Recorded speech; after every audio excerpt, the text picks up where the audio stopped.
compound is 5:6 in a certain time.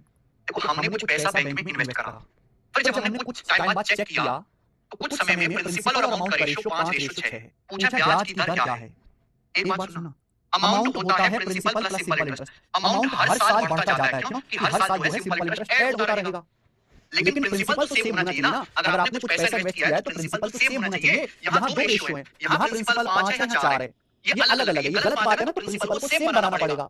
और मजे की बात यह है कि अगर प्रिंसिपल 100 बन जाए 100 तो डायरेक्ट आंसर परसेंटेज में आएगा। यहाँ डाटा इजी है, 5 और 4 को 100 बनाना आसान है, तो प्रिंसिपल को 100 बना लीजिए। 100 बनाने के लिए 20 गुणा 20 पंजे 100, 20 छिक्का 120, 20 पंजे 100, 20 छिक्का 120। यहाँ 100 बनाने के लिए 25 से गुणा, 25 चौका 100 और 25 सत्ते 175, 25 चौका 100 और 25 सत्ते 175। यानी कि बच्चों आपका प्रिंसिपल कितना है? 100।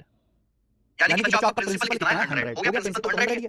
लेकिन 5 साल की बात है, 5 साल में अमाउंट 120 से 175 हो गया। 5 साल में अमाउंट 120 से 175 हो गया, यानी कि अमाउंट 55 बढ़ गया। अमाउंट क्यों बढ़ गया? ब्याज की वजह से। ब्याज की वजह से बढ़ा कि नहीं बढ़ा? यानी कि 5 साल में 55 ब्याज मिला है 5 साल में। तो 1 साल का ब्याज कितना होगा? 5 से डिवाइड कर दो, 1 साल का ब्याज आता है 11।